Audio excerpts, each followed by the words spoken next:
Hello and welcome to game 130 of the PlayStation Instrumentality Project, Williams Arcade's greatest hits.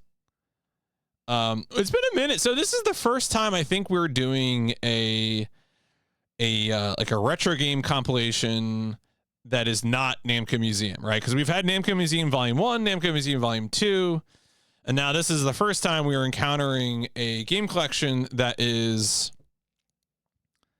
not, that is not Namco. Williams Arcade. I do recognize some of these games, but I will mention up front, much like pinball, I am an arcade hater. So my intention will probably be to play all these games, and we'll see where that leads us. Typically the Namco Museum games have gotten 2s out of 5s because of the museum. I like the museum. I don't know what this is going to have around it in terms of supplemental historical material, but I like supplemental historical material, so maybe this game will be pleasantly surprising. And who knows, maybe I'll enjoy Sinistar or something. I'm aware of Sinistar by of course all the sampling that people have done of Sinistar over the years. So yeah, I don't think this one has a 3D museum.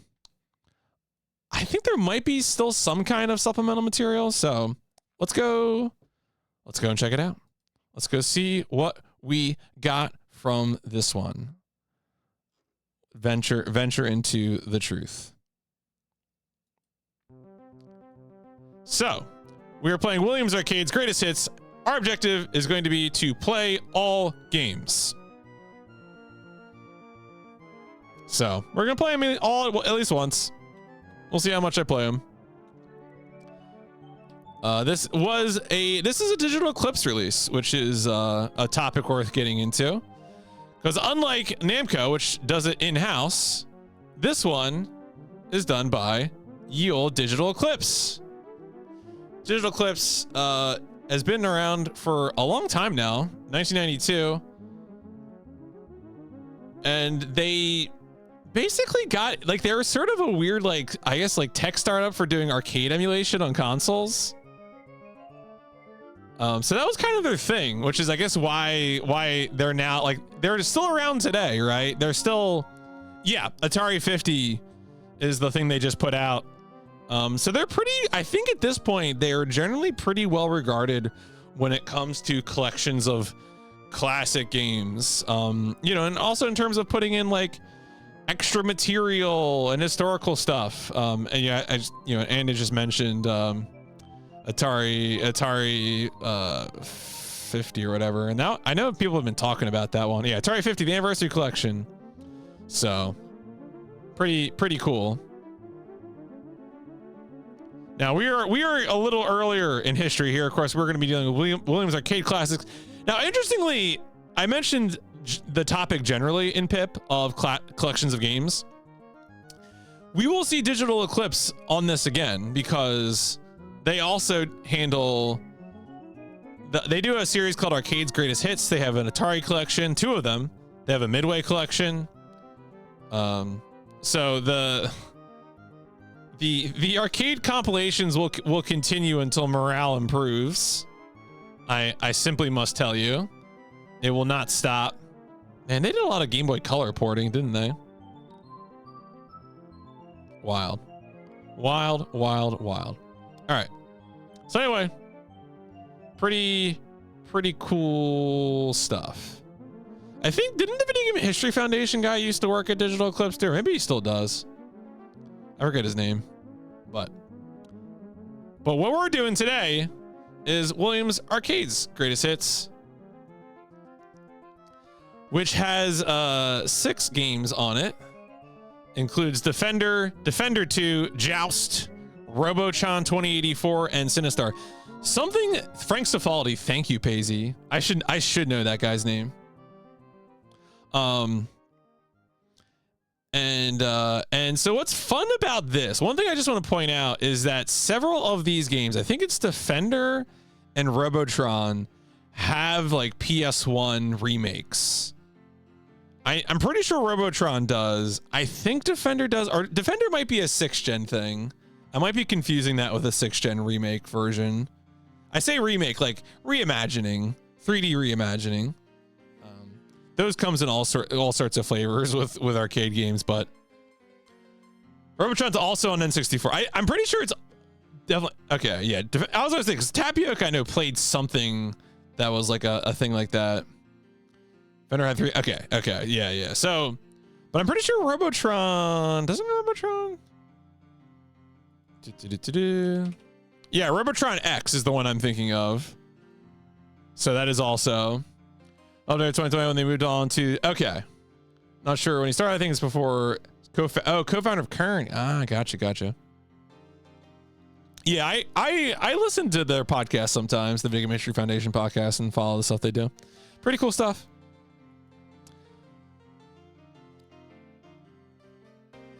There's some fun stuff in here. Most of it's kind of technical.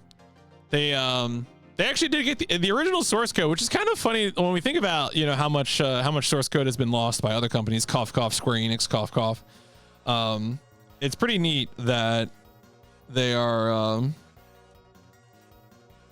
they were able to do this in the 90s. It's kind of cool.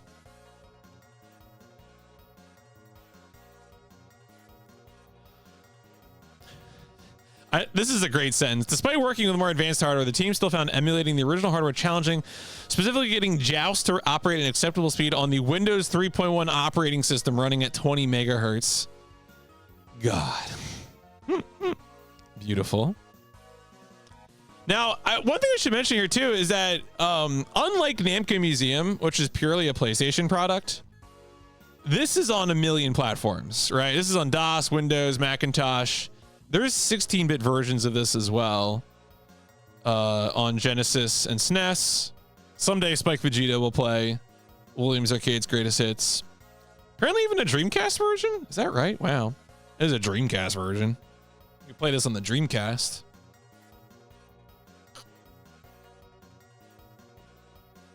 So that's kind of different, right? It's kind of, it's Namco Museum was like just very PlayStation focused, which Namco was. Yeah, the game.com. Whereas this is like, hey, we're gonna put this on everything. Did people like this? Lots of 3s, 4s, 7s. It was all right. Apparently it was good enough in the day. Nostalgic enjoyment and accurate reproduction. The sounds are scratchy and irritating. Amen, brother. On the Dreamcast through Bleem. It's true, we can. All PlayStation games are Dreamcast games with the power of Bleem. This is a lot of text. Oh, okay. Wait. We got criticism. Oh, wait. Is there any text here on the PlayStation release? Genesis version. PlayStation version received overall positive reviews. Okay. A true collectible for retro gaming enthusiasts. Younger players might be scared off. Amen. You have a Bleem disc? Damn. That's a deep cut. Bust the Move. My apologies. Bust the Move got a lot of people. Bust the Move got me as well, in that I didn't think I was gonna enjoy it so much, and it's a really good game. Shout outs to Bust the Move.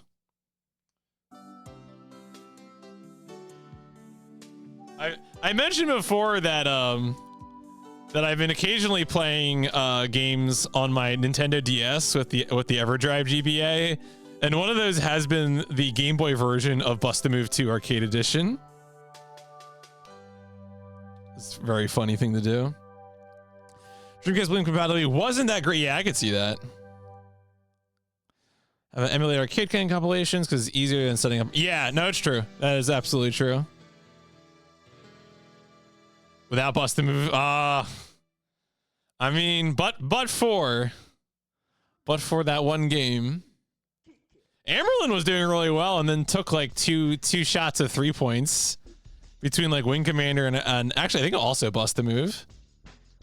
So there are a lot of people who were close. It's kind of actually I think I was looking at the winning score. For the winning scores for Fantasy Season 2 were 11s, and I think already the lowest score is a 12. So more blood has been shed this season. Absolutely. And maybe we're not done yet. We'll see. Who knows? Who knows what will happen? Let's look at some look at it. Oh, what is this? Is it no, it's a PC box. Okay. Let's check out some of the covers. We've got a lot. Yeah, so that's a DOS cover. That man is being annihilated by the game. He will not live. Thank you, GT Interactive. And then the 16-bit covers are more similar to the PlayStation cover. It's just you got the oh, they only have 5 arcade hits. Damn, wait, which one are they missing? What? Are they missing? No, that's Robotron, Defender, Defender 2, Joust, and Sinistar. What's the one they're missing? Wait, what's the...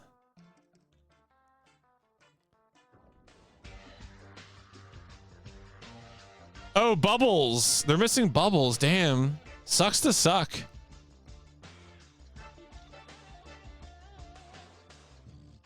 Even SNES, like, wait, is that...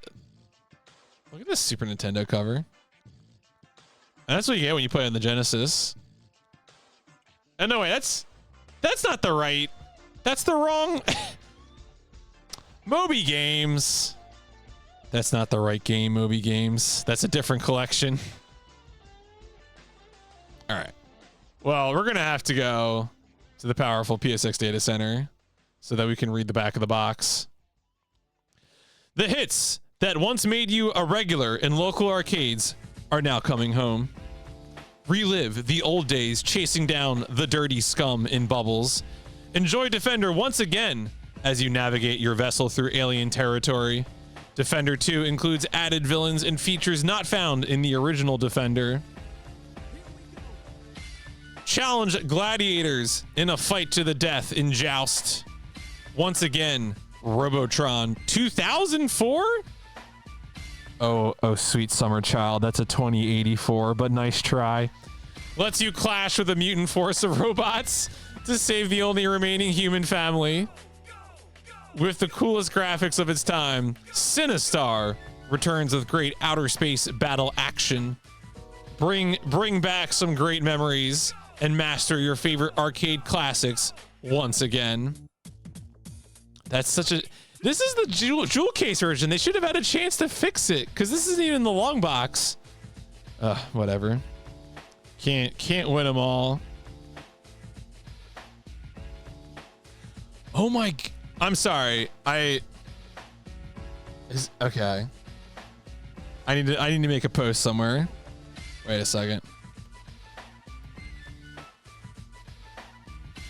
Okay. All right. I'm focused. All right. Let's see here. What else do we have? The one streamer that I watch is playing Pepsi Man. So it's I just like, is he really playing Pepsi Man? I don't have... Pepsi Man's not on the PIP list. I don't actually think I want to play Pepsi Man. I'm gonna be honest. Other people can play Pepsi Man for me. Have you tried to play Pepsi Man? The game is hard as balls, and it's just like a runner game. All right, yeah. There's no... Oh, there is a how long to beat. Oh, there's ratings, but there's no... Oh yeah, no. To be clear, the problem with Pepsi Man is not that it is unplayable for an English speaker. It's very playable, and the cutscenes are in English. There's all... Yeah, I mentioned before there is an SRC leaderboard. Yeah, pretty much. Yeah, it's Pepsi Man for video game marathon. So there's a Williams Arcade's greatest hits leaderboard, and you're like, how does that work? There are no win conditions per se. Reminder: per se is a legal phrase, which means as a rule, and it is SE, not SAY. Beat the highest score each game by any means. Yeah, so I guess there are high scores you can beat, and that's just how it works. So, and then die. You got 2 people in Genesis. Definitely one of the speedruns of all time. Thank you. No one's done it on PS1. I'm not going to do it either. Let's go check the manual.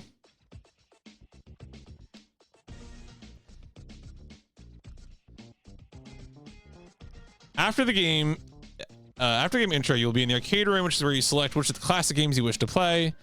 Use the controls indicated below to select a game. So I guess the criteria for the Genesis one is, yeah, beat the high score in each game. So I guess with Genesis, there's fewer games. I don't know. Oh, see, okay, wait. So you can hit triangle to see game history. There may be supplemental material, folks. Submitting Zavada my name. I don't know. That's a great question. You'll have to click through. Ever wonder how these games were developed? Check out game history and get the real story behind your favorite game. All right, so there's text. Is it just text? Damn, I was hoping to be videos. So view old photos, pure material game. Press the flip between. All right, so there's some material. Press L2 select for original game control. Okay.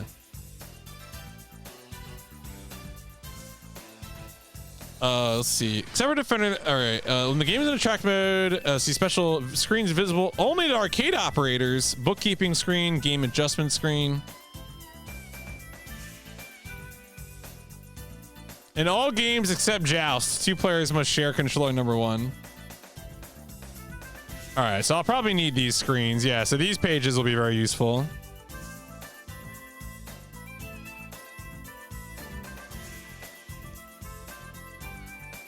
All right, I'm not gonna. Yeah, all right, then credits. All right, all right, all right.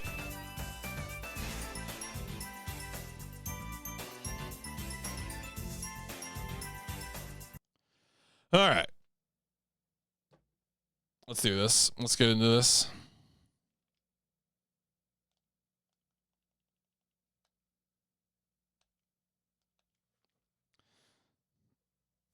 Knock this one out. You know me, I love my 80s arcade games. I say as I drink hemlock.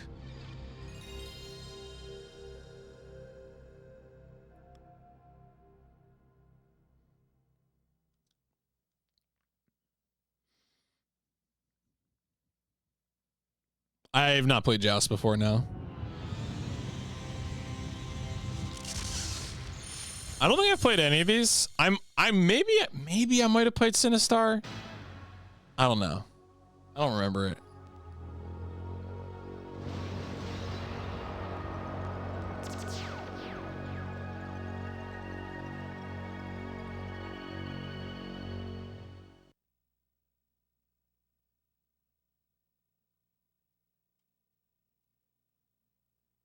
Oh, credits, GG.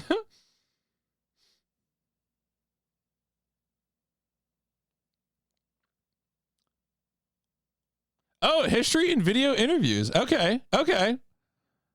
I think we got video, folks.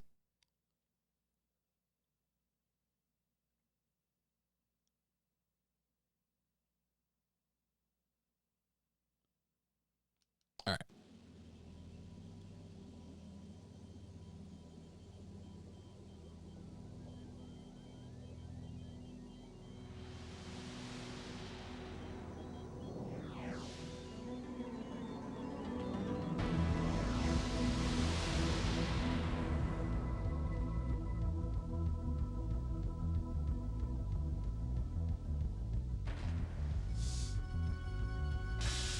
This is where they keep all the classic arcades games, yeah, in space.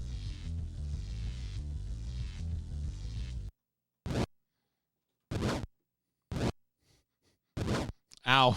Ow. Stop it. All right. Video games, even in the early 80s, took many months, large amounts of money, and multiple programmers to complete. Companies frequently gambled their whole existence on the success or failure of a single project. Oh wow, how much text is there? 1982, when Williams decided to gamble on a fighting game with no fire button called Joust.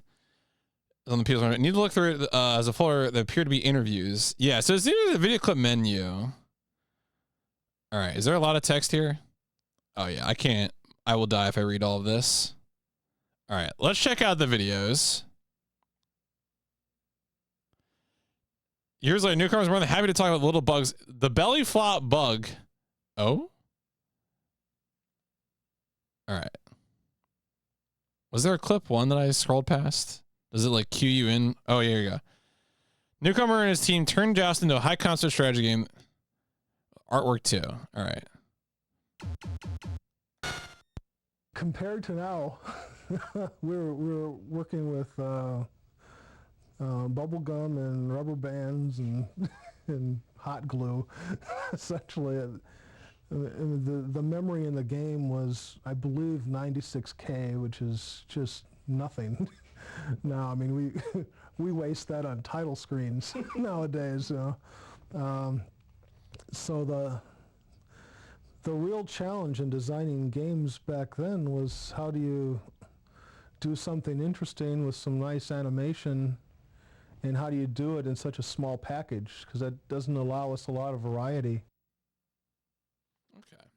So, speedrun of this involves dying in each game. Oh, they didn't even get high. I thought they were supposed to get high scores. They just start the game and die. That's weird.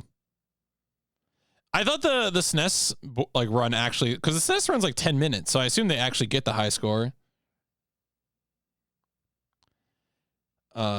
Did not belong to vector monitors. It was all hand pixeled. The belly. All right, what's the belly flop bug?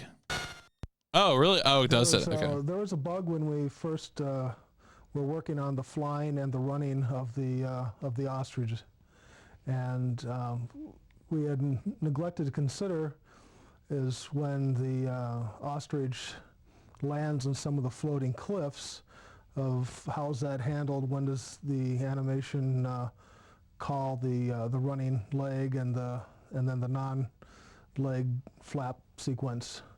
So there's a lot of situations where the ostrich is, the cliff is floating and the ostrich will be flying, but he's not high enough to show his legs. So it'll just do a belly flop across the cliff. And on the one side of the screen, we had two cliffs that were staggered. And when it does a belly flop, there's a little hole of a couple of pixels, and it allows the bird to squeeze out between the two cliffs. And we're racking our brains trying to fix it, but we were so embroiled in playing Cutthroat, where we would try to kill each other when we were playing and testing the game, and it became a really fun trick to do, is that someone would be hovering underneath these cliffs, and then you'd deliberately do the belly flop and squirt out and kill the guy underneath. And so we decided to keep that in there and call it a feature. That's right. It's a feature now, all right? That's how it works. To repeatedly kill the invincible pterodactyl by remaining stationary on a cloud. Oh, okay. All right. One thing that was a real frustration We'll go next. Was I like to pride myself in thinking of all the little details. And when Joust originally came out, there was a nasty pterodactyl bug where a player could stand on the middle edge and just hold his position, and the mouth of the pterodactyl would hit right into the lance, and you could play the game almost infinitum. I never could. I'm just too slow, I guess. But a lot of really good players, when we first sent the game out to manufacture, could do that, and that really ticked me off, because I had taken every character. I had a grid paper of how big all the characters were. I mapped out what the intelligence, the flight patterns of all the birds and the pterodactyls were, so that nothing like that would happen, where there'd be an infinite bug like that, where you could just keep playing the game forever and ever. Interesting. Yeah, so coming into this, Goomba, I didn't know how much historical material would be, and certainly the historical material is the best part of this. Best part of these things to me. I am not actually, you know, an 80s arcade guy. So, where are you up to? Yeah, you were taking a break from PS1 right now, I believe. So I guess you were not subjecting yourself to the wonders of the PlayStation. Glitches are minor. Williams has succeeded creating a fun new game with a world all its own. Memory is no longer a problem. Possibility, concept of video games based movies. Possibility of a Robotron movie was once discussed, and John has always felt Joust would make a great movie. Okay. Joust the movie is it's a little hobby I've been working on. I guess the transition is I started off as a toy designer, then I became a video game designer, and then I would like to become a movie designer. So I had always thought that Joust would make a great movie. The technology was never there for what I had in mind, but now it's more than there. There you go.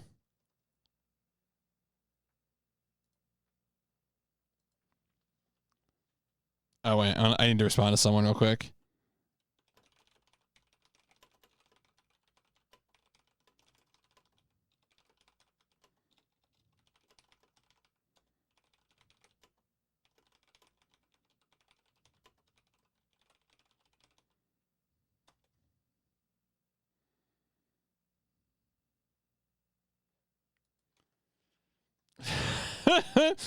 A video game designer. Yeah. Playing Kingdom Hearts Chain of Memories, doing a lore playthrough. Chain of Memories was one I skipped because I was so down on KH1, and the idea of playing a card game or like a game with card elements was like, no, I'm just gonna go play 2. And I think that was the right decision at the time, but someday maybe I'll be curious enough to go back. I mean, it is a pretty good fan. I mean, look, it's basically Chocobos. That's basically Chocobo Knights, you know? John doesn't know it yet, but Joust is going to pop culture phenomenon, saying it's now a collectible. We are about the Joust once we finish learning about the history. Yeah, right now the old video games are being gobbled up by collectors and in people's basements, but the prices are just starting to rise on some of them. You can still get a lot of old games pretty cheaply. Oh, all right. Yeah, I've had Chain of Memories described to me before, and it sounds absurd, which, to be clear, I like it when Kingdom Hearts is absurd. I think every Kingdom Hearts game should substantially retcon all of the games that came before it, and I mean that sincerely. Like, truly, it is when the series is at its best. Was it snag a good deal on the Cocktail Joust? Wait, what is Cocktail Joust? Was the only cocktail game the 2 players played side by side. Snag a good deal on. Okay, all right.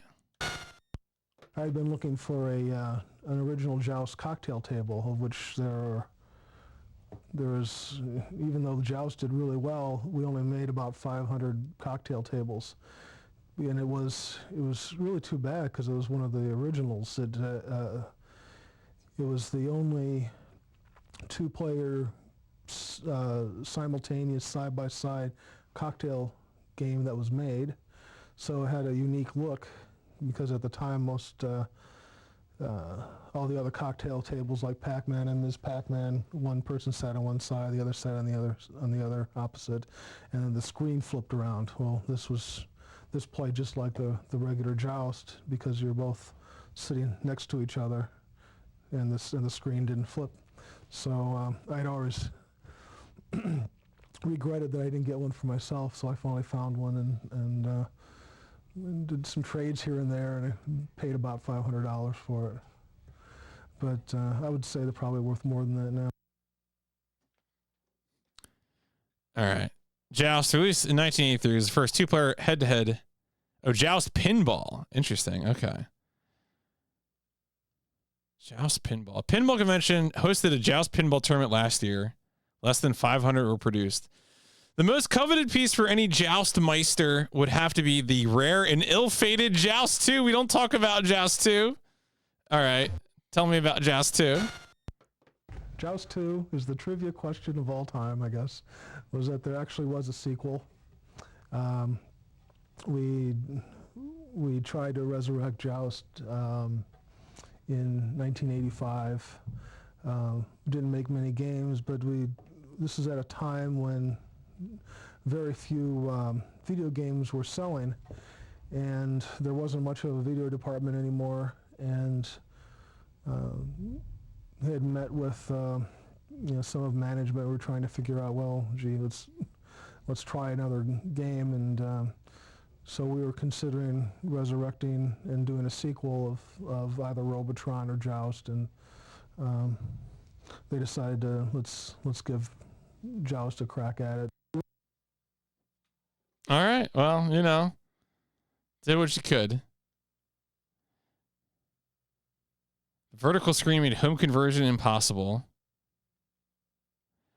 Newcomer's advice to Joust players is simple. Stick to the center. Don't fly all the way to the top. Make them bounce and let them come to you. All right. All right. I'm going to do something. All right. I'm going to look up.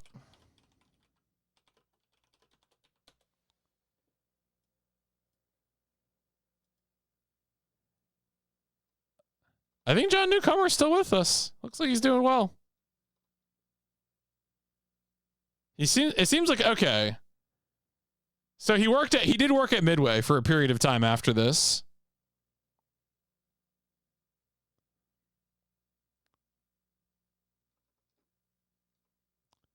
So that makes sense. Because Williams Electronics sold off their video game division to Midway. So that makes sense. All right, cool.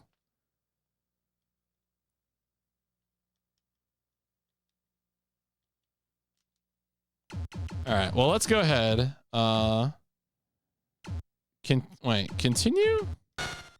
Oh, no, that just returns me there. All right, let's play the game, folks. Let's play Joust. Ow. Ow, my ears. Starting Joust emulator, the Joustulator.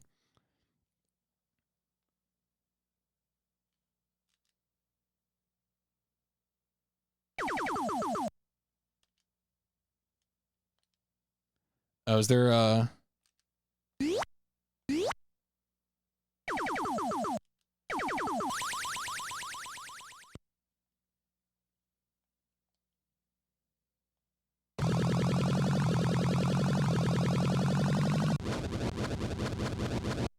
What's the objective of the game? Oh, do I need a second player to play this?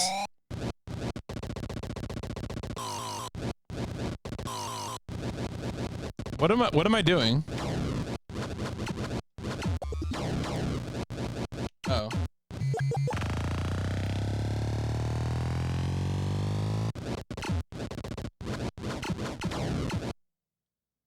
Oh, am I killing these things? Okay.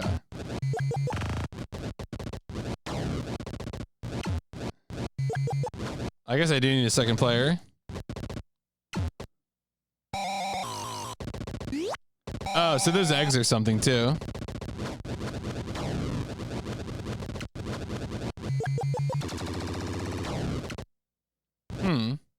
I think it's supposed to be, is it versus? Like, I guess, is there a different, is Joust only a versus game? I don't know. Okay.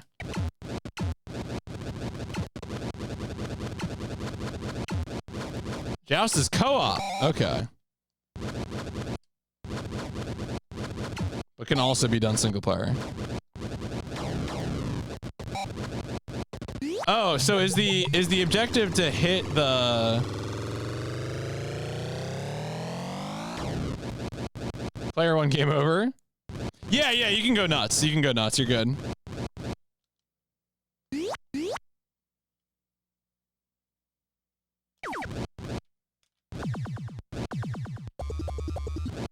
Be slightly above the enemy. Okay.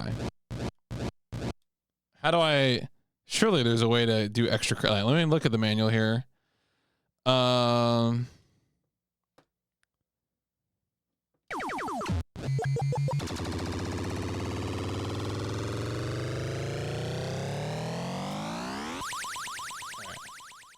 Be slow. Okay.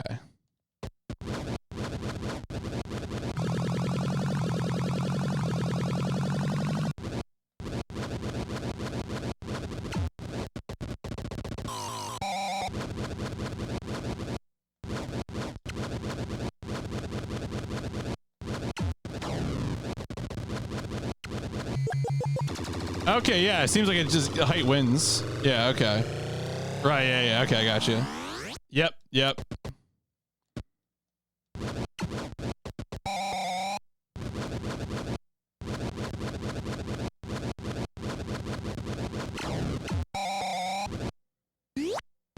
There we go. Thank you. It's kind of funny, because I was thinking it would be like the point of the spear.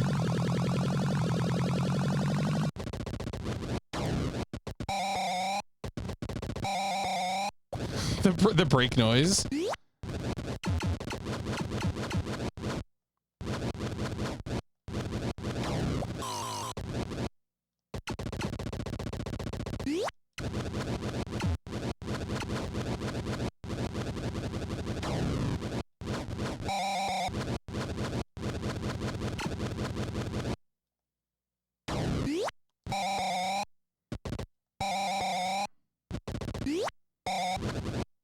Each player 3,000 points. You've ever played Balloon Fight? Okay. I've not played Balloon Fight, but oh shit. Ow. All right. Well, I did that to myself.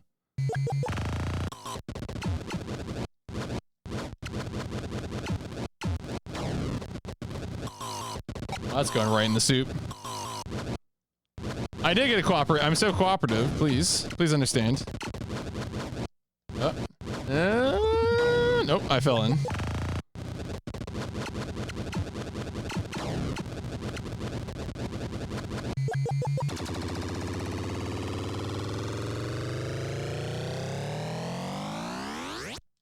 Oh, I didn't think it would bounce off the platform.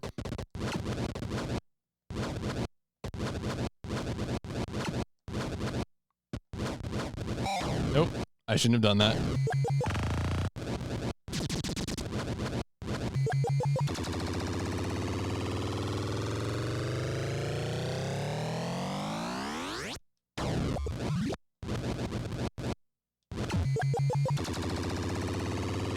Oh, what the heck? That was a weird. Got him.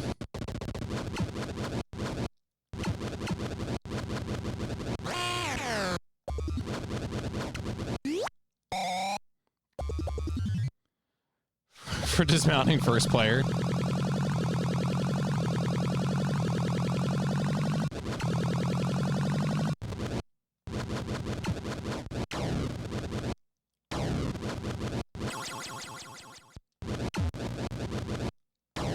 Oh, wow.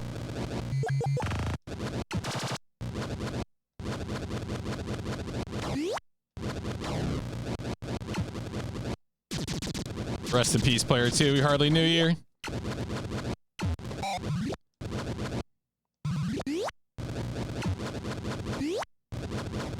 Ugh, all right. That was good. That was actually pretty cute.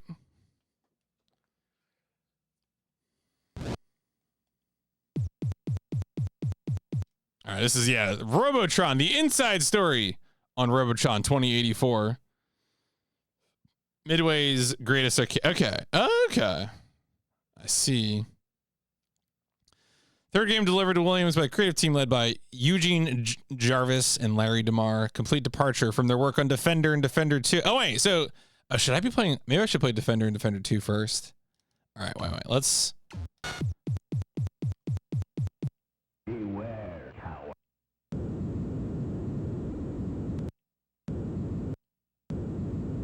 That's 2. Okay. That's Defender 1. And this is Bubbles. Oh, I hit the. Oh, I didn't want that. All right. Damn it.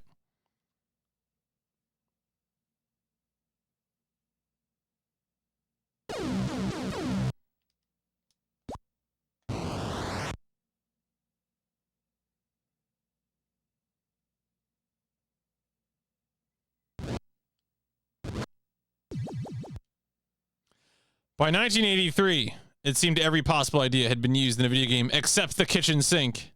Then came Bubbles. Oh, we got good at Bubbles. Well, I was trying to Bubbles come up with a non-violent, clean game. Game was intended to be a Pac-Man inspired takeoff of the freeform playfield instead of walls. Python Angelo. Piloting your scout. The goal was to scour sink after sink of scurrying scum. Limited strategy of the game is available once your bubble becomes large enough to have a face. The sponges and brush can no longer destroy it. Player can rack up extra points by shoving the sponges and brush down the drain. Every time you throw it around, you lose a little size. Okay. Okay, the drift movement of the free-floating player bubble. Bubbles also had innovative cabinet design. If we made kits for these things, we'd have easily sold a couple 100,000. All right, wait. So what video clips we got? Nothing. Damn it. All right, that's a demerit. Shame.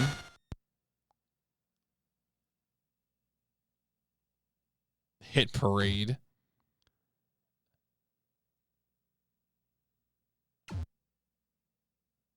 Okay, so this is a media gallery for all of them.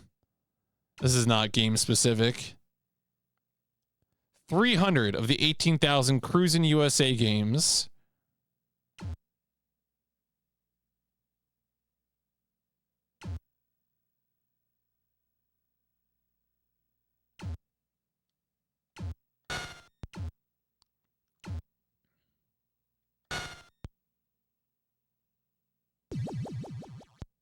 All right, well, I guess we're gonna play Bubbles then.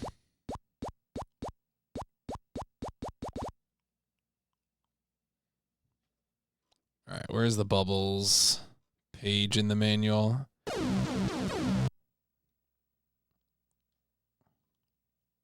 Okay, this is just the game where I move.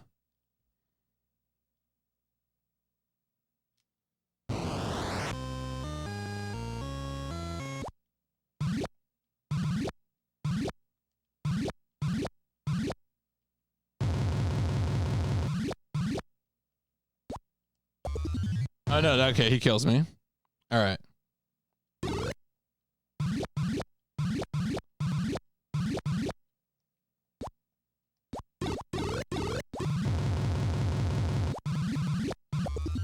Okay, big spider kills me. Oh, can I get those small spiders? I can. Okay.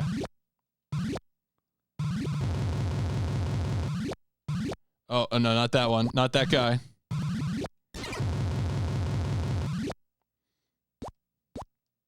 What is... Okay.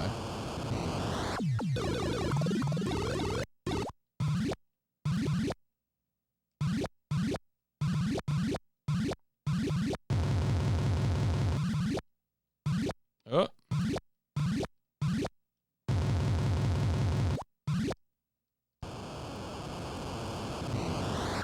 It's about to bust a move. God, I wish. I can play some more bust a move right now. Oh, which...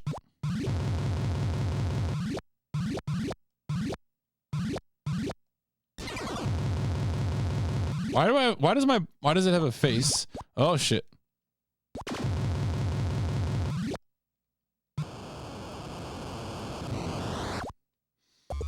Oops, bubble too small.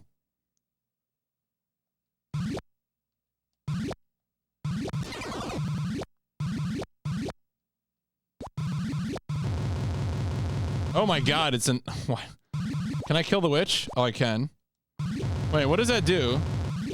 Can I, like, hurt this thing now? No, it still kills me. Okay.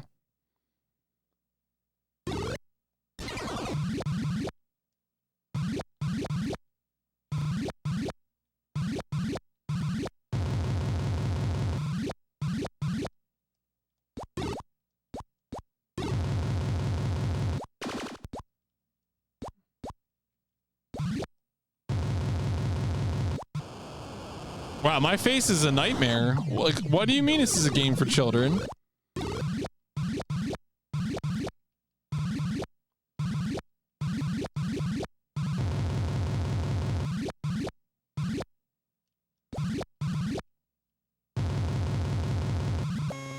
Oh, okay, that thing does kill me. What is it, like a razor blade? You are a Bubbles Pro. Thank you.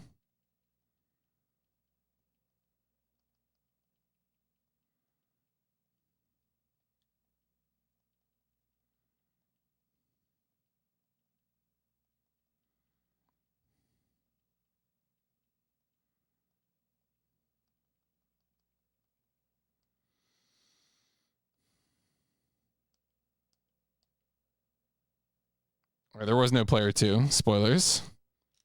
It's all right. We'll just exit. Finally, some truth. Get out of here.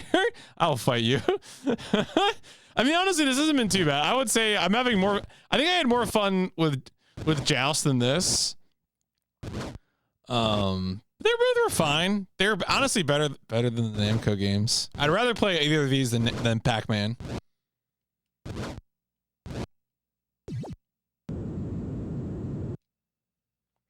Creation of Defender is one of the single greatest feats in the history of coin-operated amusement. All right, Chief. When Defender was released in Lena, it was so different and exciting, and became an instant hit. Defender remains on the top 10 arcade games of all time. Do we actually? Yeah, we do have clips. Okay, that's good.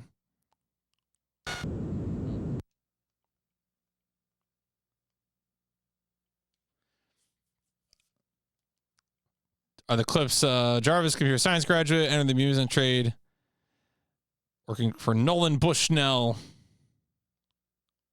I don't know jack about video game. I didn't know jack about video games, says Jarvis. Time to learn fast. Company decided to make the game in color. He had a good title, Defender. Tried to create the game from the title backwards, figuring the game's objective should be to defend fellow humans. Did I scroll past the clip number 1? No, just go straight to clip 2. All right.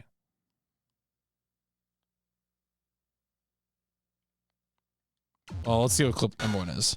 The most amazing project was the Defender project, because we were the #2 pinball company at the time, and we were yeah, we're going to get in the video game business. Yeah, right, Williams. And we got a bunch of people. They were put in a separate facility over on Belden Avenue, and this group, you know, everybody had one goal, and that was in a pretty short time frame to do whatever it took to make a really hot video game. And the way things were accomplished by that group, and the atmosphere among this group was just amazing. I've never seen it equaled. And you know, now I've got a management role, and I would love to take and bottle whatever the ingredients were to try and create a situation like that again. And it was just, it's the best situation I've ever seen or been in. All right. Let's see. Created a ship-based control. Spent a month programming little human astronauts to walk around lunar surface. By this time, the Amusement Machine Operators America show, which the game was supposed to be, was fast approaching, and management was not amused. Management came down. This was about 3 months before the show, before we had to finish this game. And management came down and goes, man, this game is a pile of shit. I mean, this game is so stupid. I mean, what are these people on here? I mean, where are you going? You know? It was like, you know, they were saying, okay, you got to get rid of these stupid astronauts out of there, you know, get some game going here, you know, because you are really blowing it. You got to get some game going. Come on. While watching an old Star Trek episode, Jarvis came up with the idea of mutants. Humans and aliens could fuse into a vicious enemy the player could really hate. A week before Defender's scheduled trade show debut, troubleshoot. Larry Morrow was early program accumulator to troubleshoot and problem solve on Defender. Difference between the game development machines of today and those used on Defender is something like the difference between trying to start a fire by rubbing 2 sticks together and having a gas-powered blowtorch at your disposal. All right. It's pretty crazy because the night, this was insane actually. At the time, for our development system, we used this thing called a Motorola Exerciser, which was this huge, probably the most bloated, overpriced computer ever created. It was a dual floppy disk system. They used 8-inch floppy disks, which were like, you know, enormous, held like, you know, 10 bytes on them. And you had this $20,000 box that, I mean, would only work for like 3 or 4 days at a time before something failed, you know, it was horrendous. So it got to the point late in the project where it was taking like half an hour to just assemble the program. And so it was, and the odds of actually getting an assembly that actually made it were so low that the last week of the project, we just essentially just object code patches. We left the computer on, the program was in memory. Thank goodness there never was a power failure. And we just made patches in the code and just kind of stuffed them in there for the different bugs. That is not responsible development. The night before the show, yeah, brand new cabinets emblazed. The ROM chip that actually contained the game. Game didn't have an attract mode. At dawn, the ROMs were burned. And then it was like 4 a.m. and it was like, okay, we got to burn the ROMs for the show. And we like burned them. We like took everything was stuck in this computer memory, so we had to like pull out the bytes essentially, and then burn them into EEPROMs. And we did it, and like it was at 6 a.m. Plugged them in, it didn't work. And I was like, oh, you know, it was like, what happened? You know, did we bend a pin? Did we, you know, of these, you know, 12 ROMs, you know, what was screwed up? And we burned them again or something, and they were like all blank or something. I don't know what it was, but finally we burned them again, and we got something working. And we like took these chips to the show. The cabinets were sitting on the show floor, like awaiting this program. You know, so we got to the show at like 7 a.m. and, you know, plugged in the chips, and the thing came on, and it was just like, we just go, oh my God, it worked. You know, we were just, you know, couldn't believe it. It was like we were just so high from like not sleeping, and, you know, it was just this ultimate high to like just this thing actually worked. I mean, yeah, that's a story. They had completed the game in time. Unfortunately, no one would play it.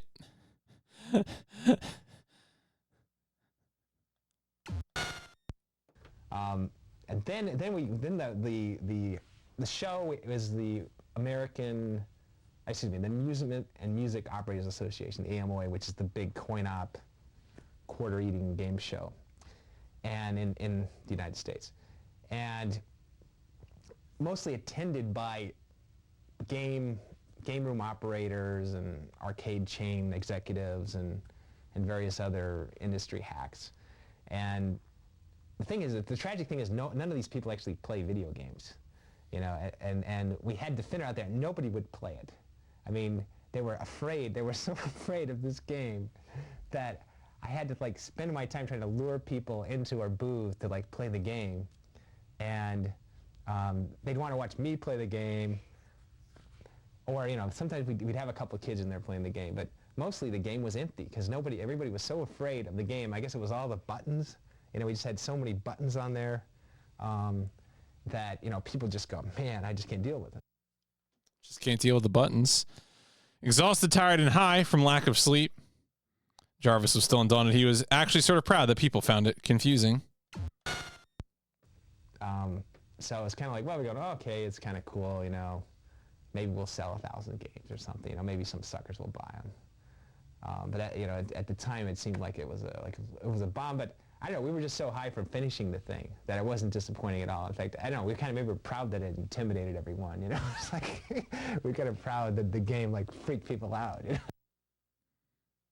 The buzz at the end of the show was that Pac-Man and Defender were going to bomb, and that a game called Rally X was the next. I mean, they're right. Rally X was probably the best thing in Namco Museum that I played. So yes, that's correct. I agree. I'm on board with this. So it was kind of, you know, people kind of, I thought it was kind of a bomb, you know. The buzz on the show was like Pac-Man and Defender were like bombs.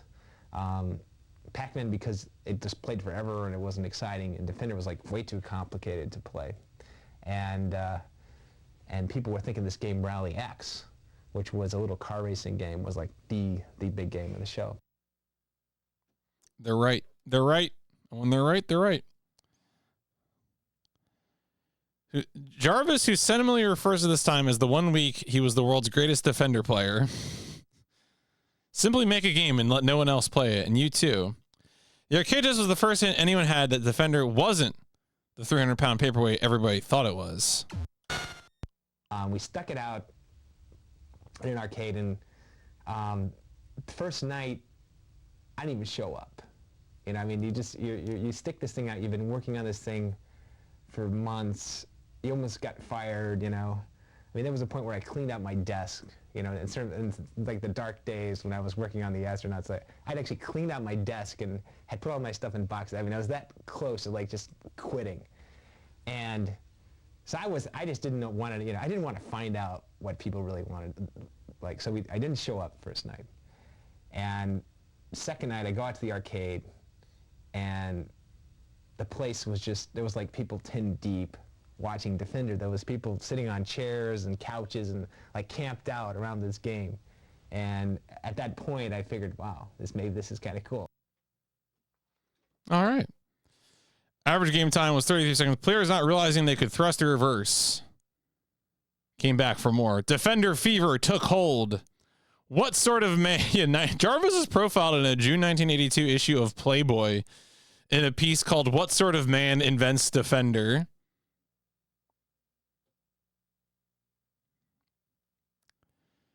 Other versions of Defender: Defender Pinball Machine, Cocktail Defender. Presently, Atari is developing an update to the game called Defender 2000 for their Jaguar home system. Sure, that went well. Did that come out? The massive Jaguar library. Oh, it did. It did actually come out. Okay.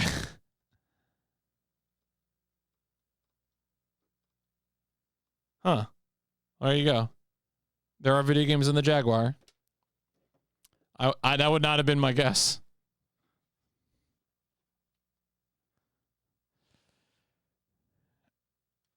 Actually, now that I have, is there I was hoping there was gonna be like a list of Jaguar games or something, like a tagged list on Defender games. Here you go. This list includes games marked as adult. What? Huh?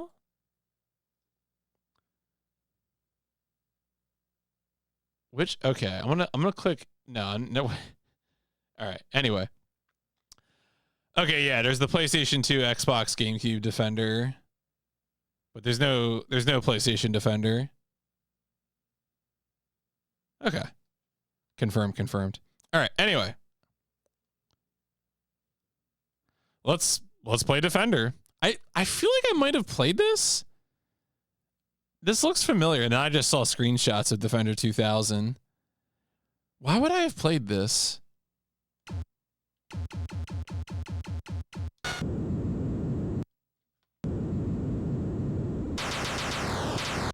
Why would I have played this? Oh, you know what? Maybe I was testing ROMs or something?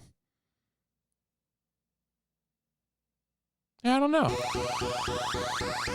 Ow. All right, where are the Defender? Okay. Bombs. All right, okay.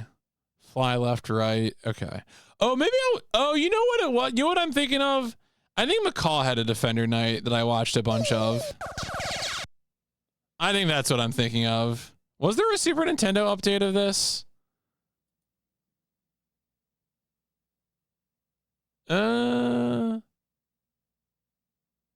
Defender 2? All right, whatever. I'm not gonna worry about it.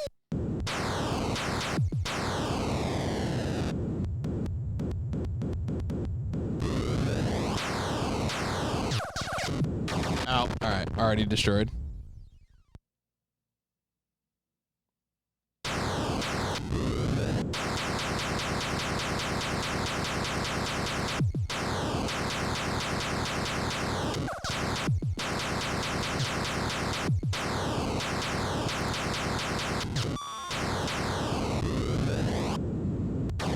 Oh, that person exploded.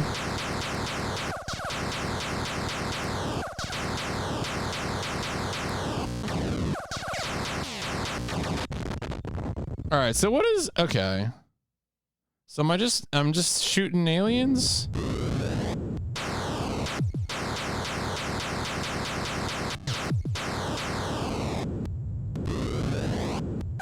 No, I guess I'm just defending people.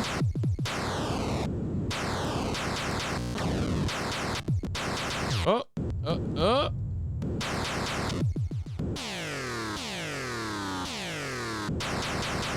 No, all right, that guy's kind of hard to deal with.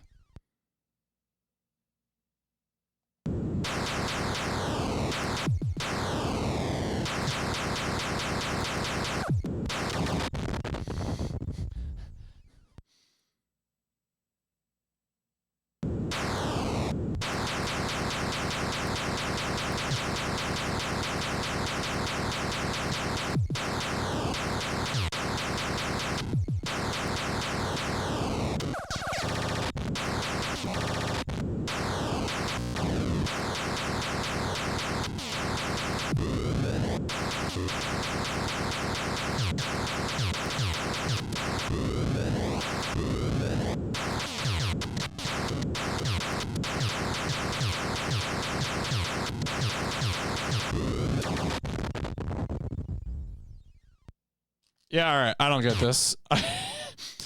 Was there another part to this game? I feel like there's little humans. There's supposed to be something going on with them. There's hyperspace. And we'll play Defender too.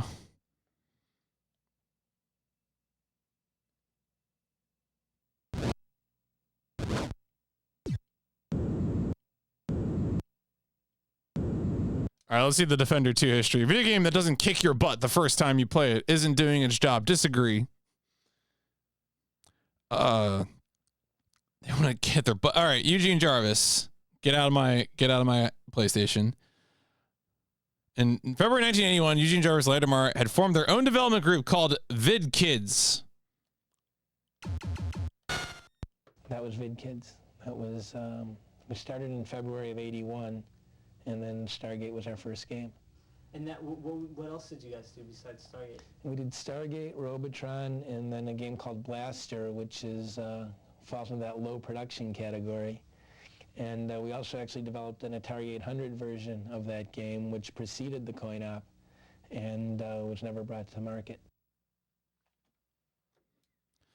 A lot of companies are hot to get a hold of the two designers who had worked the Defender Miracle. Not interested in working on anyone else, almost immediately entered into an exclusive agreement to independently develop games for Williams. A mistake. Basic challenge, programming a sequel is to keep the basic principles and making it difficult enough to challenge experienced Defender players. Well, Eugene and I did, we shared the load. It was, we had a lot to do in a pretty short period. In the sense of doing a sequel, we were in a world where there were a couple of sequel games at the time. They had done Asteroids Deluxe behind Asteroids, and they took everything that was fun out of the game. And they had done Deluxe Space Invaders behind Space Invaders, which was essentially the same game. And we wanted something that would give some good new appeal to the game, but that wouldn't be playable by the good players to the extent where they were playing 10, 15, 20 minutes on Defender. If they walk up to Stargate and are playing 20 minutes a game, this game's not going to have any ability to make money. So we worked really hard to come up with a mechanism to make the game good for the better player without having him stay there for long periods of time. You know what? Maybe arcade games are the original problematic model of monetization. Contrary to what a lot of people would believe, a game that you walk up to and you play 20 minutes immediately, you're not gonna be very interested in. You need the new conquest. You need to go up there and have it going. I hate these guys. You're dog food. And for you to want to come back and try and learn and beat it. So in Stargate, we put the warp feature in, which it was a matter of rescuing and holding on to 4 humanoids and flying through the Stargate, which is a pretty high-level accomplishment. But if you're a good Defender player, it's you know, you can do it in your sleep. And what that did was that gave you a huge bonus, took you ahead 2 or 3 waves in the game, and giving you the bonus gave you a couple extra ships. So it was a way to get the good players to jump into where the action was frenzied and make them think that they were having a one-up on the game. And it worked pretty well. All right, that's a pretty good one. Yeah, Vortex ship carrying 4 men, warp ahead 4 levels. I mean, it's a good solution. Game shipped in late 81, sold 26,000 units. Still less than half of what Defender sold. Defender 2 was just too good. It was originally called Stargate. Few people knew that the programmers had a hidden Easter egg in the game that can still be found in the Digital Eclipse home version. Secret control combination causes the programmers' names to appear. Defender 2 was the game Digital Eclipse used to test its emulation technology. The prototype method allowed the actual arcade code to be run on a desktop computer. When I first got the Digital Eclipse program, my mind was blown. My first encounter was actually Paul Dassault called me over to the front of our building, and there's 2 guys there with a Macintosh, and Paul goes, "I want to show you something." And he plays with his Macintosh and types something. All of a sudden, the carpet sweeps of the memory test, which is pretty much a signature of the old Williams games, is appearing on the Mac, and I'm like, oh my God, you guys wrote a simulator. You mean an emulator? One big problem with trying to make reprogrammed imitations of classic video games, some of the best features were bugs. That is true. That is a hard thing. Classic video game enthusiasts want nothing short of the real deal. Digital Eclipse and Williams have delivered. Most of the original programmers have been surprised that anyone cares. To them, the classic Cade revival has come out of nowhere. If someone had told me in 1982 that in 1995 I'd be sitting on my computer playing on a machine that's simulating the program, my exact work, I mean, I would have thought, I would have wondered what the guy was smoking. The games themselves, when they were done, were such a struggle against what could technically be done with affordable horsepower. The fact that this could happen is just represents amazing growth in the speed and size of these computers. So apparently nowadays Larry DeMar is a designer, is a founder of design firm Leading Edge Design, which creates gaming concepts for the casino industry. Wah wah. Da da da da da. Can't win them all.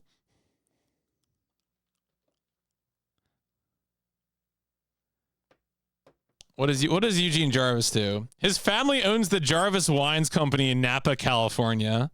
All right. All right.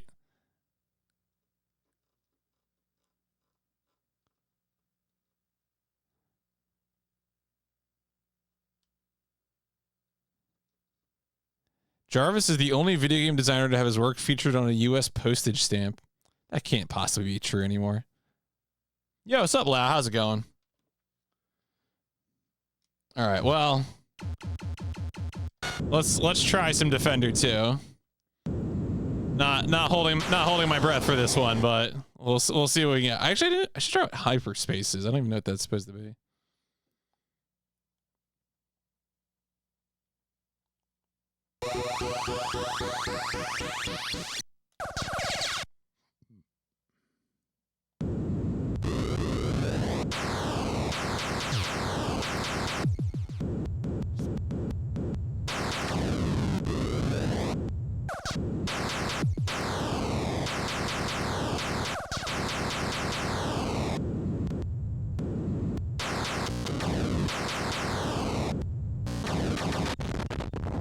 Ow. Yeah, no, that's some real crunchy noises here.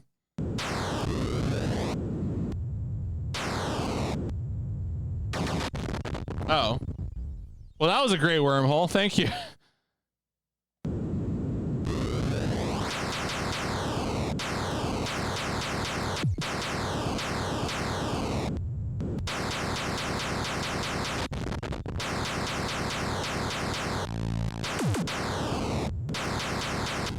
There's like mines?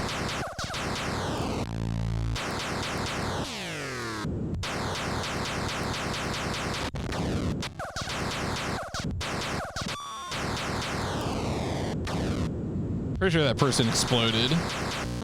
What? Oh my god. Oh my god.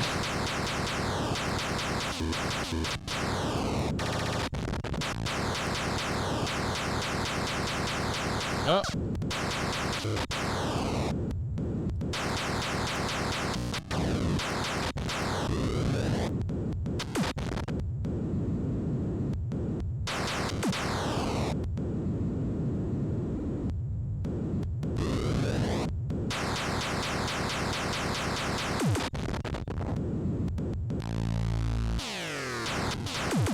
Oh, damn it. So what is the objective of the game here? I assume I'm supposed to go through and defeat all the aliens.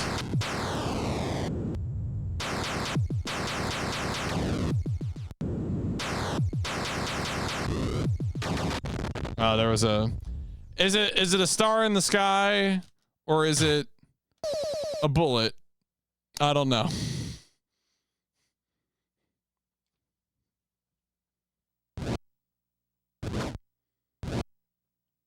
Alright, so it's Bubbles, Defender, Defender 2. And then, yes. I'm going to save Sinistar for last.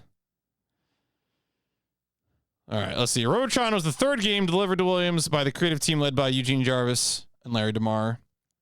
Complete departure from their work on Defender, Defender 2. Jarvis had been in an auto accident and busted up his right hand. He came with the idea for the Robotron controls as two independent joysticks. Using one joystick to fire, one joystick to move, solved that problem and offered players a new level of freedom. The controls were totally one of a kind at the time, and they've hardly been used ever since. You know, Eugene really, you know, wanted to give you that monster control, and part of the, you know, one of the really adrenaline rushes in the game as a result of the amount of power you have. You've got so much power and control that the game can put you in really tough situations you can actually fight your way out of, and that's one thing that keeps people coming back to it over and over. Yeah, so this is, you know, this is an old-timey digital Eclipse release, and even back in the 90s they were doing these little video clips and things, which is neat. This is a good thing.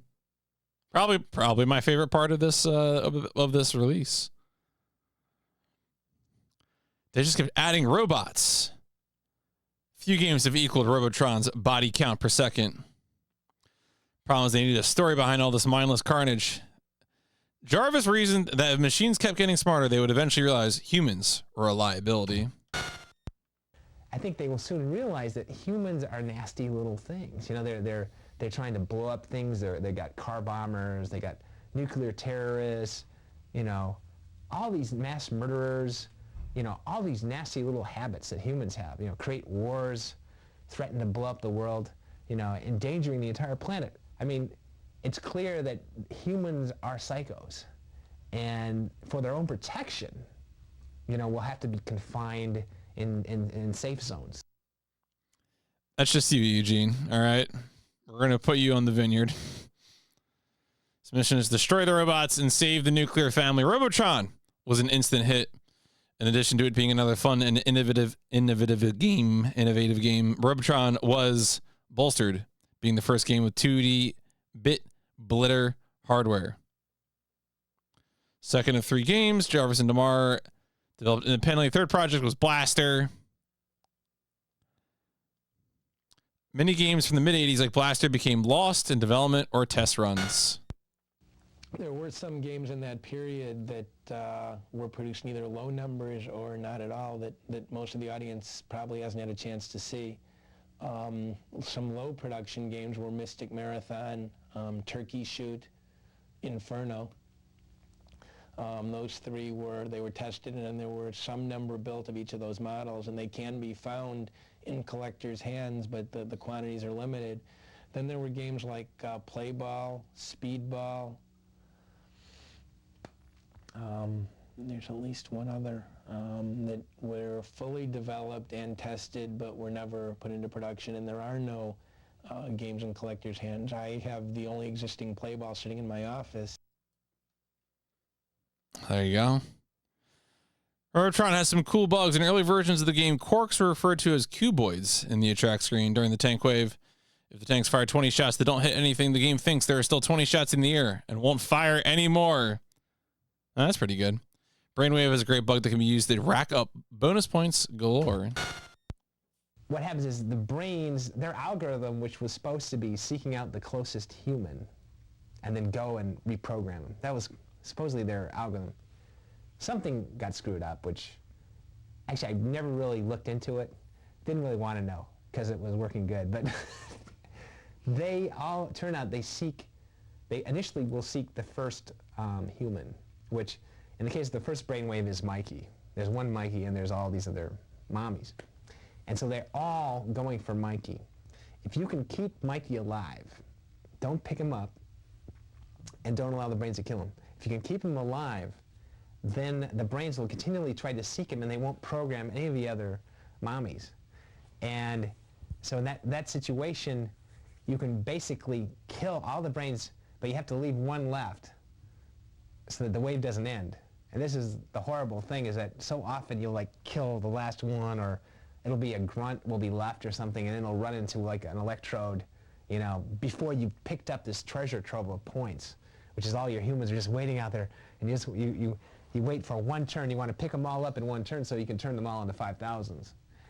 But if you somehow blow it, then you get nothing. Perhaps the most interesting hidden feature is the screen credit Easter egg, created in part to frustrate would-be game pirates. Oh boy. We also had a sequence where you can, play with the controls, and out comes a copyright message with Eugene's and my name on it. It's in both Stargate and Robotron. The Robotron sequence I know off the top of my head. The Stargate one I have written down. It's the Robotron. The Robotron one, okay, it's three. Each of the sequences are three combinations of buttons being pressed, and you have to do combination one, and then within a quarter of a second, when you let go of combination one, you have to be on combination two within a quarter of a second. Then when you let go of combination two, you have to be on combination three within a quarter of a second, and you have to do all this without dying in gameplay. It's not difficult on a Robotron. It's much harder on the digital Eclipse version, but I have done it. It doesn't matter how long you sit on each combination, but when you let go of the combination, you have a quarter of a second to be on the next one. Combination one is move right, fire up, and press the player one start button. Combination two is move up, fire down, and press the player two start button.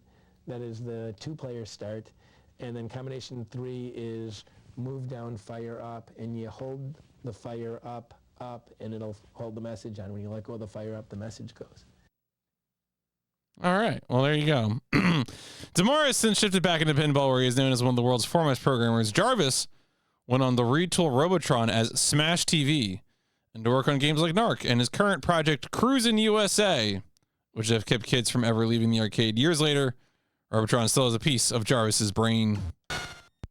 I've got a Robotron down in my basement, and it's like every now and then I just have to go down and kick its butt. I mean, it's just, I've got to, just kick its and unfortunately, if I haven't played in a while, I'll get down there and it'll just humiliate me. Now, every Robotron player that's really into it these days plays it at 10.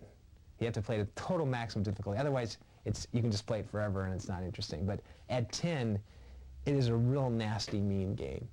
And it takes you maybe an hour or two just to get warmed up. The game will just kick your ass, humiliate you, and you'll get 80,000 or 100,000 or 150,000. You're just crying out, and you just like want to kill it. You're grabbing the game by the joysticks, and you're just shaking it and slamming it on the wall. And eventually you get to the point, it's almost like warming up for a basketball game or something. You get to the point, you're sweaty, and you've got this kind of attitude. You cannot win until you have this attitude, this total mindset of just total concentration and total rage. You've got to be. Like Buddhism, once it becomes a part of your life, it's hard to forget. What? Jarvis, a true gamer through and through, is not afraid to discuss his creations in the spiritual terms they deserve. When you're on, it's just such a thing of beauty. You know, you'll get on a roll, and you'll just like be cleaning off wave after wave after wave of them, and you're just like, ah, yeah. But inevitably, you like start getting lazy, and you'll start getting too cocky, and then before you know it, you'll just like lose 4 or 5 guys in a row, and you're in some horrible situation. And the quarks are just like keep multiplying and keep putting out tanks. So the spheroids just keep putting out forces, and you kill out a few, and they keep putting out more. And then again, you have to buckle down and you know, get back to it and somehow conjure up that rage from within you, you know, to keep going, you know, and it's kind of the cycle of conquest, and then of getting your butt kicked, and then of going back and keep coming back. And if you can stand this for like a few hours, you can reach 1 million points. And I understand now that's kind of my personal ambition. I mean, there's players that do 5 or 10 million, unfortunately. But my personal thing is like to do 1 million. And I don't think I've quite achieved that even yet to this day. I've had like a 900,000. I've had several 900,000 games. And somehow at 940,000, I'll just get weak in the knees. And I just like, I won't have it, you know. And I just like, I'm watching helplessly, you know.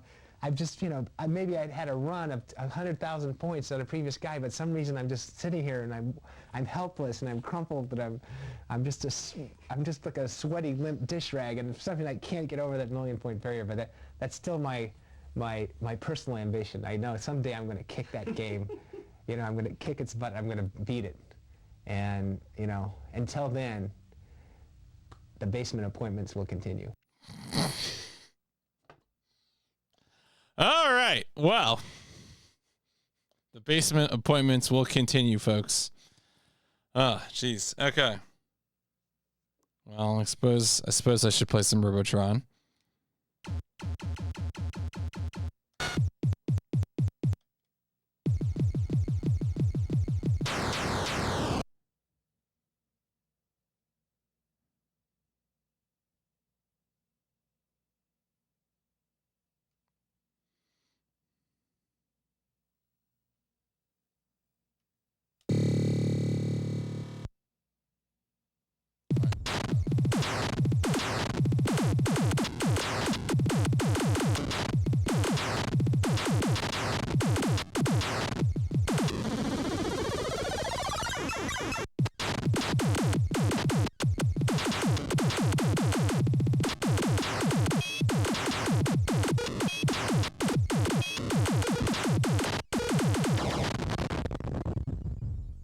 It seems better already. Yeah, this seems more interesting for sure.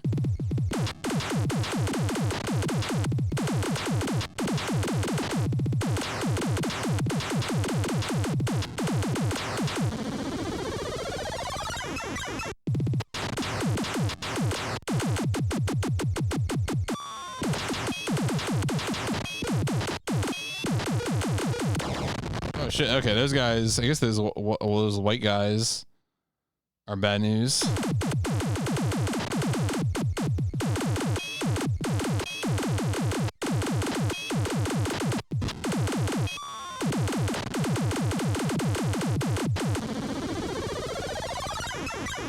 Holy shit, what is going on the screen?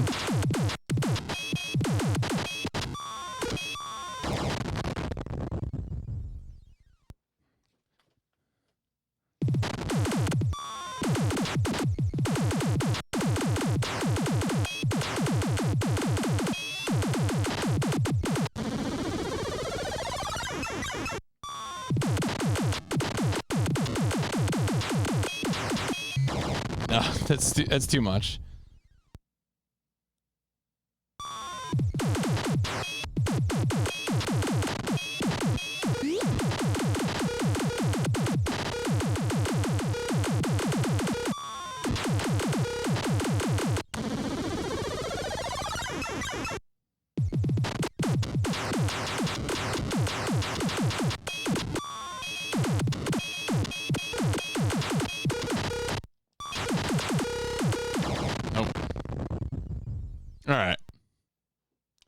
I can see that. I can see that being the basis for a fun PS1 game.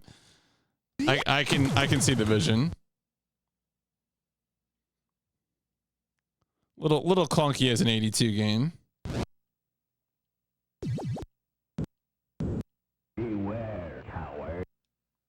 Sinistar wasn't designed to garner a rabid cult following. Things just sort of happened that way. The Williams video game development team continually worked towards one goal: design the most creative and entertaining games in the arcade. Then, like now, the game industry is moving so quickly that even if they achieved their goal, no one expected anyone to remember a game 18 months after release. 13 years later, hardly a day goes by on the internet Usenet news groups where someone doesn't post an inquiry about Sinistar, whether it's uploading "Run, Coward" sound files or asking for maintenance and programming information. Sinistar is still alive and well in the minds of classic gaming enthusiasts everywhere. Do we have any? Oh, we do have some clips. Okay.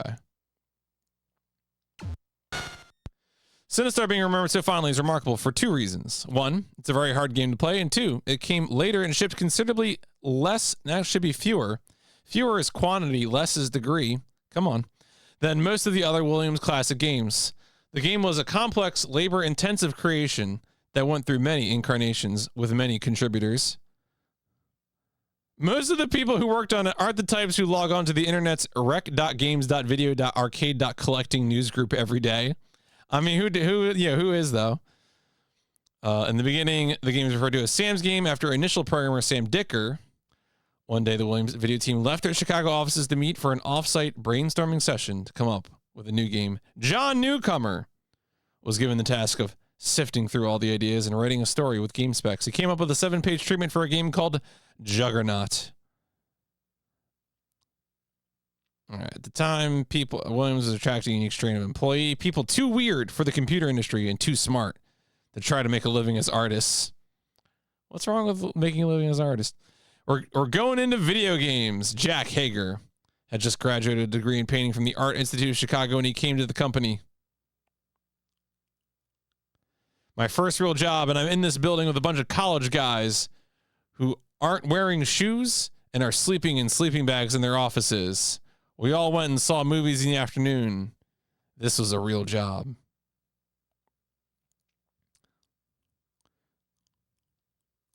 Chronic punster Noah Falstein came up with the name Sinistar, which everyone liked immediately. Hager felt his sole purpose was to make really beautiful images with simple graphics. He did a full-color oil painting of the Sinistar head and then reduced it to pixels.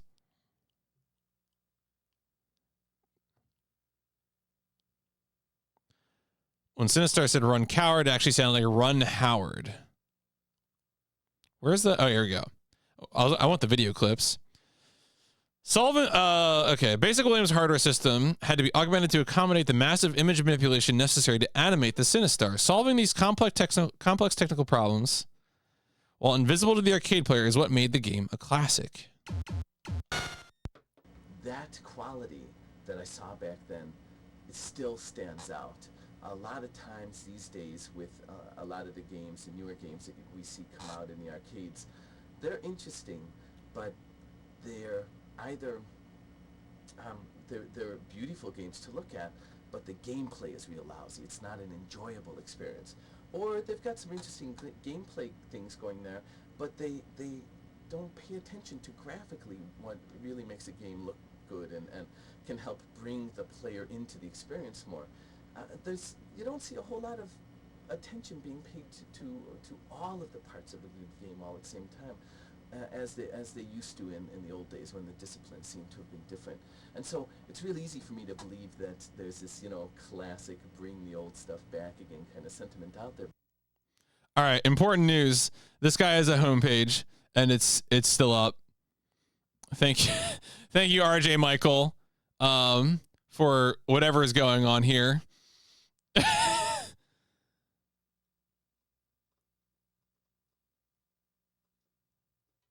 I don't know what this guy does. Oh, of course he's a Burning Man guy. Not surprising.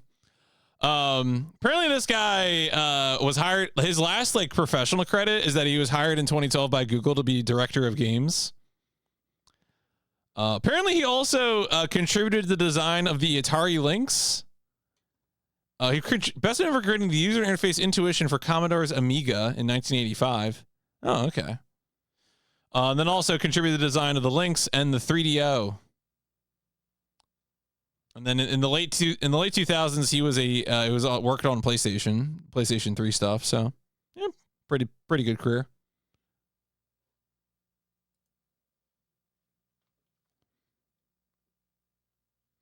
Unfortunately, the game that made it to the arcades was not the one the programming crew thought was the best. When the game was first tested, arcade operators complained that players are taking 3 minutes to die instead of 2. It's just always slow CPU. We said no, but our bosses said yes. They were forced to alter what they thought was a perfect equilibrium of gameplay to make the game much more difficult. In the process, some of the animation didn't get a chance to get changed, didn't look as good. The whole crew burned their own ROM sets of the superior version of the game to keep. The game has a couple of hidden program surprises. A special control sequence followed by inserting 3/4 will cause a special screen with the Williams logo and the programmer's names to appear. Good luck finding how to get to it. The thing that's unfortunate about it is that the fellow who was in charge of that decision-making process, Noah Falstein, decided he was nervous that we'd get in a lot of trouble, too much trouble for putting an Easter egg in. So he buried the thing so deep down that I can't even remember this complex series of things that you have to do to get it to show up. Guaranteed no one ever find it. A bug exists that either makes you die twice or gives you hundreds of free ships, although it's hard to exploit. Uh-oh. Is it some kind of underflow bug? The bug was a real cool one. When you play the game, as the Sinistar kills you and starts to kill you, you don't die right away. You sort of like circle over the Sinistar's mouth, and then he chomps you, and then you're destroyed. It turns out that while you're in that configuration where you're spinning around in the mouth but not quite dead yet, one of the warrior guys can come in and shoot you right then and kill you right then. And then the Sinistar kills you and you die twice, which it's really rare. It's extremely rare that it would happen because most of the time the warriors, I believe in fact the warriors will not kill you when the Sinistar has you in its death grip already. But if one of their previous shots is still floating around in space, as they sometimes do, one of those can kill you. I think that's the way it worked. And the really interesting, that was a bug, and that was a drag, because of course every once in a while consumers would lose 2 lives instead of just 1, which they really hated. Michael didn't find out this bug until years later when a kid in an arcade showed him how to rack up several hundred free ships using it. The kids are all right. Kids found out that if you only had 1 life left, and you got into that death grip, yeah, it's an underflow. Destroy you, and then the warrior shot came and killed you, the warrior shot would reduce your lives to 0, and then the Sinistar would kill you, which would reduce your number of lives left to -1. And in the computer world, -1 is also a really big number, and all of a sudden you'd have 255 lives left. And Lord knows how the kids would find these things, but I knew kids that could show me this in an arcade. They go up and say, look at this, and all of a sudden they have 255 lives, and man, you can play for a long time on Sinistar. You've got 255 ships left, boy. Shout outs to the kids. Michael One, the co-founder of Amiga Computers, designed the Atari Lynx and create hardware for 3DO, a company he is now vice president of. Man, funny to be writing about 3DO in 1995. I'm sure the Panasonic M2 will come out soon in a few years. All right. Well, let's go ahead. We'll watch me experience Sinistar. For better or worse, probably for worse. Beware. Good voice clips though. Can't knock the voice clips.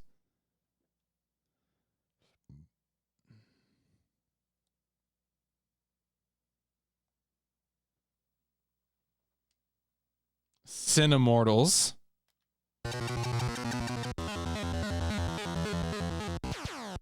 Oh, what the hell? Okay.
All right, so what am I doing here?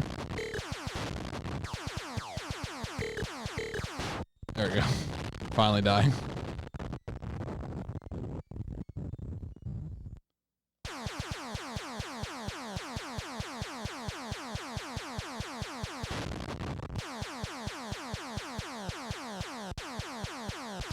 What is the yellow icon? I get the feeling I'm supposed to be doing something, like searching for something, because of the way that radar appears. Oh, I'm trying to. Okay.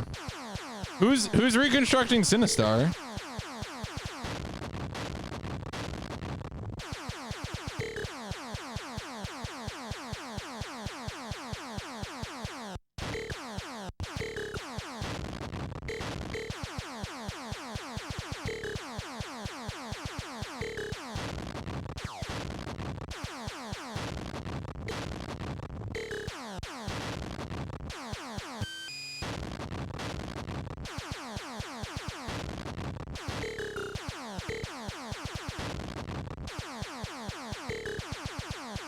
Like what am I doing?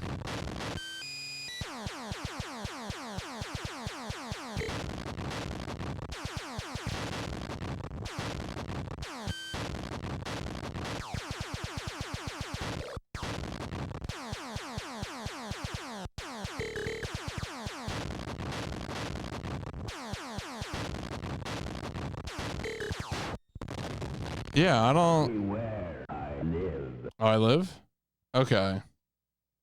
Mine crystals. Okay. Trying to break apart Ash. Okay. Really? Oh, all right. Well, I got shot. Where I live. Okay. Run, coward. Where is he? Where? Oh shit! Run. Oh. Ah! Oh shit. Damn.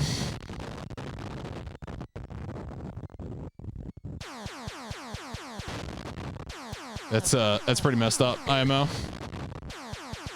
Where I live. No, I don't live. All right. Well.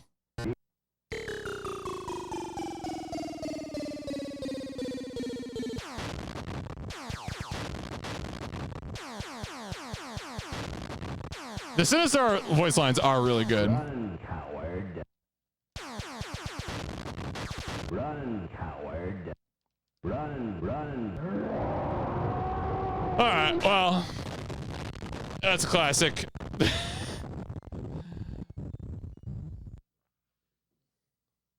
Folks, I think that is going to be that for we did see the credits at the beginning, so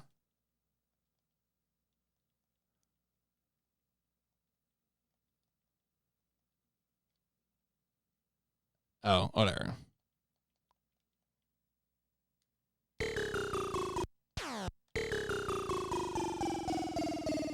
Yeah, I guess it's the game. Man, I don't think I would have been in the video games if I was a kid in the 80s. Sorry. Yeah, they showed me the car. All right, let's stop making that noise. Oh no, not then straight to the outro. All right, folks, let's wrap this up. Let's go ahead and wrap this up. Not Robotron. Yeah, I think it was kind of instrumental too when we had the Eugene Jarvis and Larry DeMar clips, when they're like their idea of like a game sort of being like something that like is I would call an uninviting challenge, a sort of like punches you in the face, especially as a kid. Like, no, I'm actually good. I'm good, thanks, brother. No, thank you. We played this game on 7/29/2025. Played a bunch of games. Let's see here. Let's see. No sewers. Yes, brands. Did we destroy wheeled vehicles in this game? I'm trying to think if anything had wheels. Bubbles, Defender. Those are flying. Joust was wings. Does anything in Robotron have wheels? Robotron's the closest, I think. I don't think it did. I'm going to say no for now, but if someone remembers, let me know. No experts. Did not announce the title. Did not use any cheats. And there were human faces. Watched all the video clips that were included. Fun historical material. But certainly, but not quite a museum. My rankings of the games. How do I feel about this? I think honestly, I think Bubbles might it's probably like Bubbles, Robotron. Oh no, wait. Do I actually? Actually, Joust.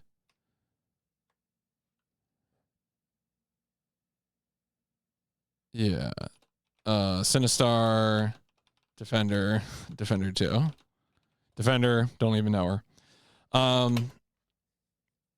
Man, I really don't like these arcade games. Sorry.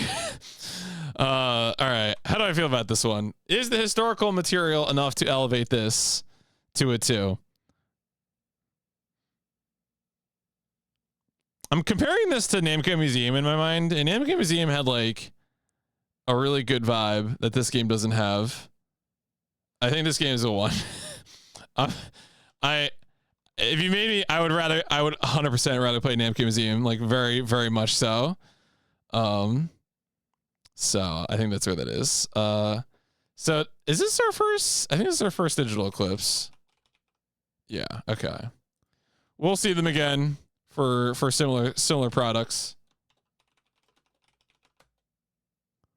Williams Arcade's greatest hits. All right. This is not really part of a series.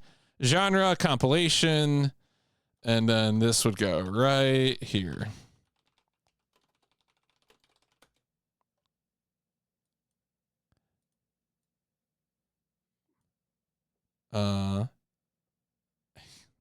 Put in front of tennis, sure. Okay, cool, folks. And then also, I guess what happened here? Oh, Shasta, uncontested leader, definitely, unfortunately, taking a hit from believing in the documentary material. But yeah, I don't know. This is close. I'm gonna have to be ready with a tiebreaker for whenever I finish Return Fire. I will start Return Fire tomorrow. I do not expect Return Fire to be over. What is how long to be in Return Fire?